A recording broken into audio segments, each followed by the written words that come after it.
Hey everyone, welcome to today's edition of One Single Story. It's Tuesday. We're in Habakkuk 1 and 2 today with Jay Rivenbark, Chris Rexroad. I want to zero in on just a verse or two. So in chapter 2, it says, "Wealth is treacherous, and the arrogant are never at rest. They open their mouths as wide as the grave, and like death, they are never satisfied. In their greed, they have gathered up many nations and swallowed many people." There is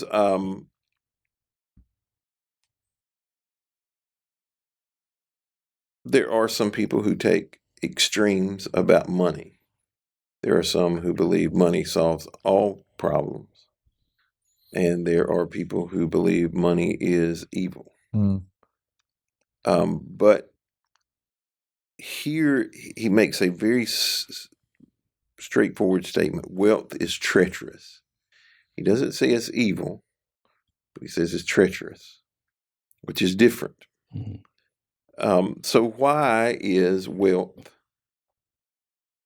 dangerous or treacherous? What makes it dangerous or treacherous? Well, it's a two-sided coin in that wealth on one side can be treacherous in that we can become arrogant, prideful, greedy, completely selfish. On the other side of that, wealth can cause us to, and it refers to this, to have a lack of peace, because then all the focus and energy becomes about keeping what you have and trying to manage it and not lose it. And so it can actually become a detriment. I think historically, and there are a lot of stories out there to verify this, that people who have significant wealth oftentimes aren't happy people. They're miserable people because they're always worried about losing what they've been given. And so it can go in either direction, and that's treacherous. I mean, wealth isn't a terrible thing, but you have to be prepared for it, how to manage it, and all the things that come along with it. You got to, like Jay was saying, you have to make sure that you're keeping yourself in check. Remember, especially as a Christian, remembering that it's a resource and you're a manager. And if you manage it well, God says that I'm going to invest more in you because you're taking care of the kingdom. On the other hand, if you get pulled into something or you allow yourself to go into something that causes all kinds of destruction, I mean, wealth oftentimes gives you access to areas of power, control, get things to sway your way. But on the other side, you'll probably question people a whole lot more on their motives of wanting to know you or to be in your circle. And I think that's just, it's a natural thing, but for protection, you have to do that. And that probably is very hard on your relationships. Let me back up and ask a slightly different question, because I think there are a lot of reasons why wealth is treacherous or dangerous. There's also could be said about poverty. You know, but it can be dangerous too. What is wealth? What would be wealth to some people wouldn't be wealth to other folks. That's why I say it's a relative term, but I think it's a much broader application that we don't often think through. I think the natural tendency is to think just dollars is it. But you can have a wealth of influence with people, and sometimes people are drawn in by that, and that becomes the issue, the struggle, rather than dollars itself. It could be influence and favor. So a lot of things can be, I think, considered wealth. Yeah, I'm just going to say ditto, because that's what I was thinking too. Yeah, wealth is I think here specifically he's talking about money or resources, not necessarily money, because smart people know wealth is not just money. If all of your wealth is in money, you're in a precarious situation usually, because you're at the mercy of the stock market or the bank. Whereas most wealthy people own assets, so that's a different thing. But he's talking about resources here mostly. And it's really perspective, because frankly, the overwhelming majority of Americans, maybe every American, but that would be a stretch, but the overwhelming, like close to everyone, compared to the majority of the population of the world, is extremely wealthy. Extremely wealthy. I mean, because there are people who live on pennies a day. There's large swaths of the world's population that live on dollars a day. And here we consider poverty to be $12,000, $15,000, $20,000. The government, the number's even higher. I think it's about 24, 25, I think. Considered to be the poverty level. And so that's the first thing. It's just perspective. We live in a very wealthy nation. So even the poor people fare better than many people in other nations. And then it's still perspective based on the person, because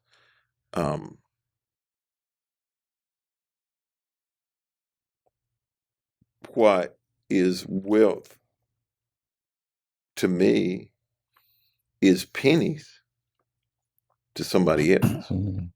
That's hard to fathom, but it's pennies to somebody else. And what is pennies to me is wealth to other people. That's the thing. It's all in perspective. And there's this man. Every time I see him, Jay, you probably know who I'm talking about. Every time I see him, it doesn't matter. Most of the time I see him, when I see him, is in a particular location in town. Big money. Here comes big money. That's what he says every time I see him. And I said, why do you call me that? He said, because you always driving a nice car. I said, tell me how much your car costs. Well. I said, well, how much did it cost? How much did that car cost me? And he gave me a number that was BS, but I mean, it was, the car he was driving was $50,000 to $60,000 new. Easy. It's an SUV. It's a big model SUV, and there is not a big model SUV that ain't in that price range now. And I said, I didn't pay that much for my car. It's just so nice. I said, that ain't got nothing to do. Whether something's nice and how much you paid for it, they're two different things. And sometimes people see things, there are times I've bartered for things, or, that I ended up with them in ways that weren't the normal course of life, but everybody thinks one particular way. And I think wealth is that's the first thing, is that it's all relative. Yeah, it's all my relatives. It's all your relatives. It's all your relatives waiting on you to die so they can have it. That's what's happening, Jay. Let's be truthful. But I think the amount is irrelevant. In my opinion, the amount is irrelevant. The question is, what's in control? Yeah. Is the wealth in control, or is God in control? Right. And now, wealth does push God out of the equation sometimes. Simple things. I can buy a boat, a beach house. My kids can play travel ball. Y'all, I heard this great video. I got it scheduled for a page that I'm using. It was a comedian. He said, I went to my nephew's baseball game. He was a little kid. He said they all had their own bat. He said, why they got their own bat? He said there was $4,000 in bats in the dugout. He said He said they had 2 hits the whole game. they had only 4 pitches and 7 innings that were hittable. And he said, why have you got a $545 bat? It was cracking me up. A lot of truth to that. No. I was dying. And anyway, so what I was saying is suddenly you have options. Okay. Am I going to go to church? And church isn't the ultimate prize, but it is a part of your spiritual life. Or am I going to go to the beach on the boat or with my kids to play ball, or am I going to travel to Europe every weekend? Whatever. That's an extreme. But it suddenly gives you options that come in competition with God. We preached a message one time, The Dangers of Abundance. I don't know if you remember back then. And that was kind of the take on it. We should be grateful and thankful, and we should use what God's given to us. But the more you have, the more dangerous it can become. Right. Yeah, because you suddenly have options, and then you can do things physically. Like, so right now, I was watching there's a guy I follow on Instagram. Well, he's Damon. God, why can't I think of his name? FUBU guy is on the Shark Tank. I can't think of his name right. Johns. Damon Johns, yeah. And he was having basically his blood filtered. So he's sitting at a machine, and it's emptying his body of his blood, filtering it, and putting it back in. Well, and he said, this is expensive, but I'm taking care of myself, Like the average, I couldn't do that. I couldn't afford to do that, because if I had to guess, it's probably, if I had to guess. Similar to like dialysis? So this was a preventative thing? Yeah. It was not and you could see the difference in the color of the blood as it was coming back in. Wow. It was significant. And he, I would guess he's probably paying $25,000, $50,000 for this, if I had to guess, which is pennies to him. Yeah. Okay, it's pennies to him. The average person can't do that. Well, suddenly you're availed to something that may improve the quality of your life, but suddenly you begin to think, okay, I'm in charge. I can protect my health, and you can to a certain degree. I can make myself live longer, and you can to a certain degree. But you start taking God out of the equation, because your appointment is your appointment. When I read scripture, your appointment is your appointment, whether you got filtered blood or not, whether you've been taking your vitamins or not, whether you've been running or not, whether you've been exercising or not, whether you've been smoking a crack pipe. It doesn't matter. Like, your time, your appointment is your appointment. Now, maybe God shovels it. Oops, wait. They ain't going to make it that far. Let me reschedule this one. Let's move it back a few days. Maybe, yeah. I want to make sure I don't get surprised. I don't think it's that way. So I do think that it can begin to take God out of the equation. Yeah. You have options to take God out of the equation so that you're not just dependent on Him anymore. Because it is easy to become self-reliant. Easy to become self-reliant. And I think that's the great danger of money anyway, is that we become self-reliant, and it has us instead of us having it. Yeah. It no longer becomes a tool. We become the tool. Yeah, there's a verse in Proverbs where the writer says, give me neither wealth nor poverty.